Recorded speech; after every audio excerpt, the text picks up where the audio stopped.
Today, yippee, here comes immigration to save the property market.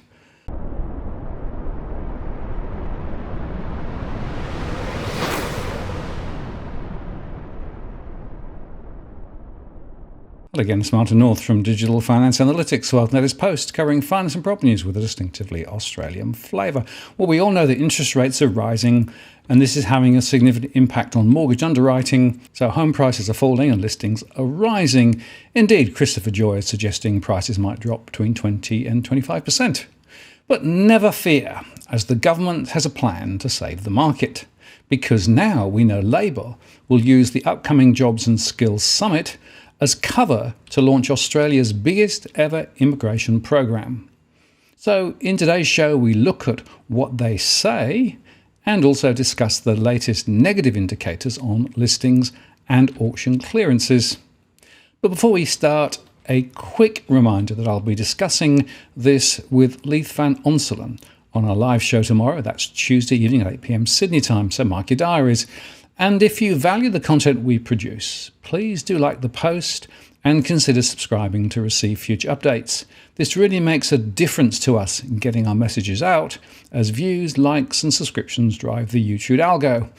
And a word of thanks to all those who support what we do. So, Labor plans to raise the permanent migration intake to around 200,000 per annum, which has been demanded, of course, by business groups and many others. Just for the record, this would usher the biggest immigration intake this nation has ever seen. Australia's permanent non-humanitarian migration intake has never exceeded 190,000. The government wants to increase the migration intake to between 180,000 and 200,000 a year, which would bring in more skilled migrants, including tradies, IT specialists and aged care workers, they said. This would bring the skilled intake, usually about 70% of the total cap, to between 126,000 and 140,000, and the government is expected to set a new migration cap in the October budget. A significant part of addressing the labour shortages, they say, will be a plan to better recognise prior skills and qualifications from other countries so that migrants aren't needlessly having to train and study for years in Australia.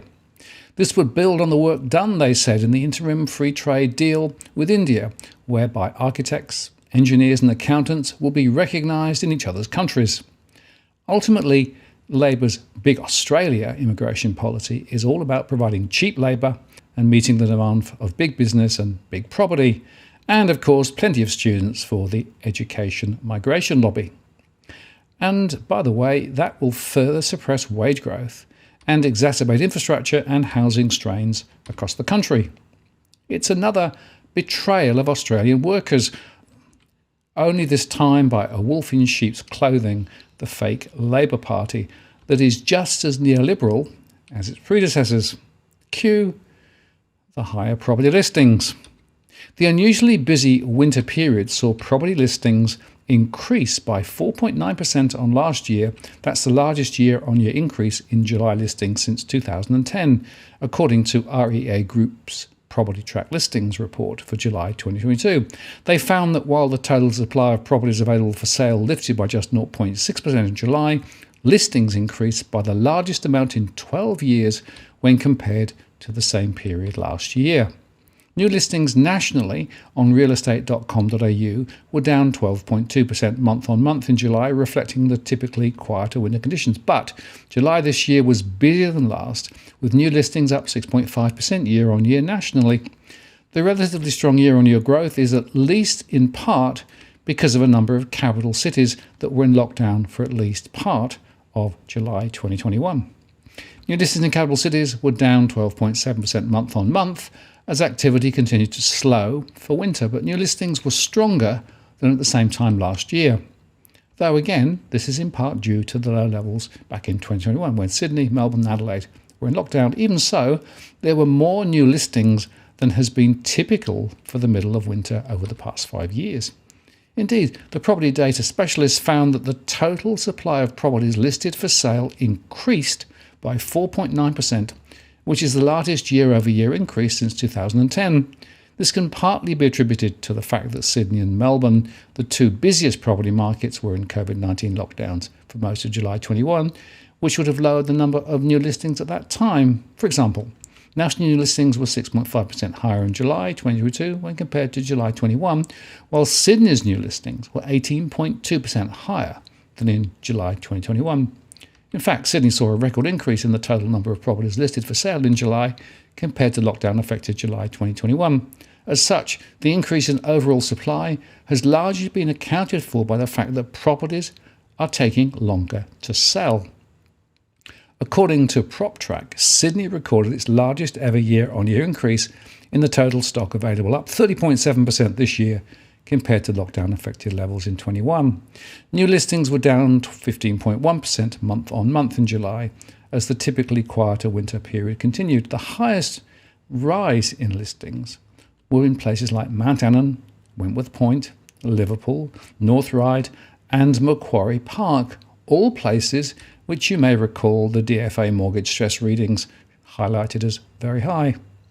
And new listings in Melbourne were down 9.7% month-on-month in July as the property market continued the typically quiet winter period. New listings were, though, higher compared with the same time in 21, but Melbourne was in lockdown for some of July 2021, which affects the listing volumes again. The stock of properties available for sale in Melbourne declined a little, down 1.5% in the month, but remains up 10% compared to the same time last year. The biggest increases in listings were in the high-stress suburbs of Donnybrook, Mount Martha, Ringwood East, Deanside and Surrey Hills. Hobart, which struggled due to a lack of free travel across the country, also saw a record increase over last year with total stock 70% higher in July 2022 than it was in July 21. And new listings in Perth declined sharply in July, down 15.7% month-on-month as the housing market continued through the normal quiet winter period. While slower than June, new listings were still broadly in line with last year, actually up 0.8% year-on-year. The slower month of new listings meant the total stock of properties listed for sale declined a little in July, down 0.5% month-on-month, but were 4.6% higher than a year ago. And looking at this year alone, online listings also bucked the usual trends. The total supply of properties available for sale was lifted up 0.6% month-on-month in July.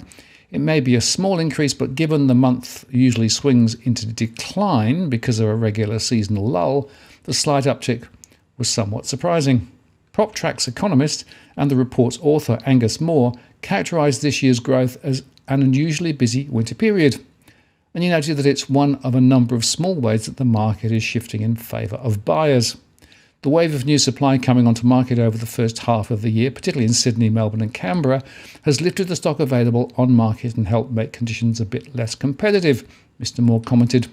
Selling conditions have begun to temper from their very strong levels earlier in the year. Measures of buyer demand have declined off their high levels, and it's taking longer to sell homes, and auction clearance rates have fallen. And while noting that interest rate rises were working against those looking to participate in the market, he said the industry should expect buyer numbers to remain somewhat steady.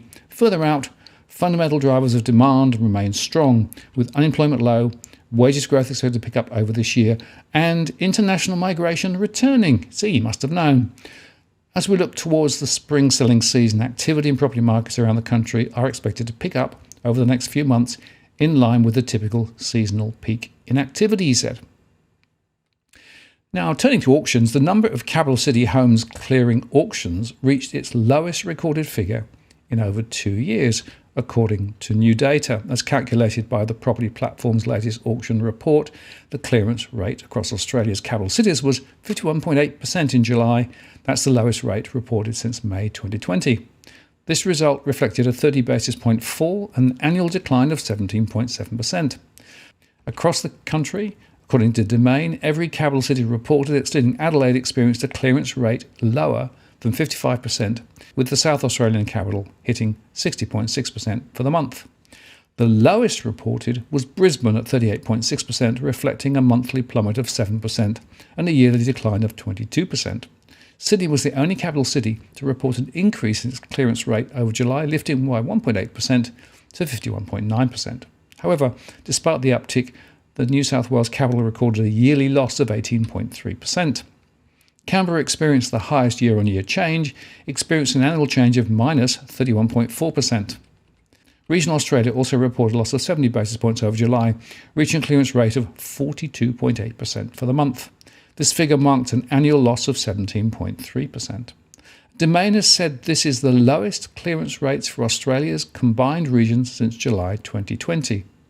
Houses were found to be a constant driver in this free fall, with the combined capitals and regionals reporting respective clearance rates of 52.5% and 41.5%. And by month, this reflects a 20 basis point lift for Australia's capital cities and a 1.5% loss for the regions. However, by the year, this result is a fall of 19.5% and 18.5% respectively.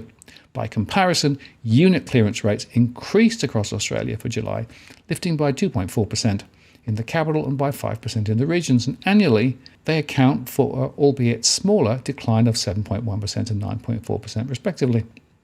The results marked what has been a consistent trend downwards across the country over the last 5 months. According to Domain's figures, in February 2022, the average clearance rate for a capital city was 66.9%, and for regional Australia, it was 58.4%.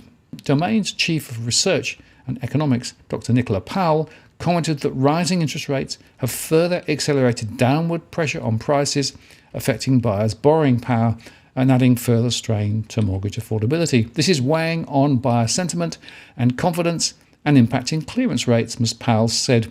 And she added that Domain is also seeing a higher rate of withdrawn auctions, which indicates weakening market conditions as sellers are pulling their homes from auction and possibly looking at other sales methods instead. And by the way, separate data from SQM research published earlier this month suggested that distress listings were increasing across the country, with July marking the second consecutive monthly lift in Australians rushing to offload their properties. So let's come back to that Labor initiative. Clearly, somebody needs to do something to stop property prices falling, of course, and with interest rates rising, the most effective lever is immigration. Hence, expect more people to come to our shores and to put more support under property prices, at least in the capital cities. It's a very nuts policy, but no surprise at all from me. I predicted it some months ago. Now, if you're buying your home in Sydney's contentious market, you don't need to stand alone. This is the time you need to have Edwin Almeida from Ribbon Property Consultants standing alongside you. Buying a property is both challenging and adversarial. The vendor has a professional on their side. Emotions run high, price discovery and price transparency are hard to find, and then there's the wasted time and financial investments that you make. Edwin understands your needs, so why not engage a licensed professional to stand alongside you? With RPC, you know you have experience, knowledge, and master negotiators looking after your best interests. So shoot Ribbon an email at info@ribbonproperty.com.au, and if you use the promo code DFAWTW/Martin, you can get a 10% discount offer. I'm Martin North from Digital Finance Analytics. Many thanks for watching, and I'll see you again next time.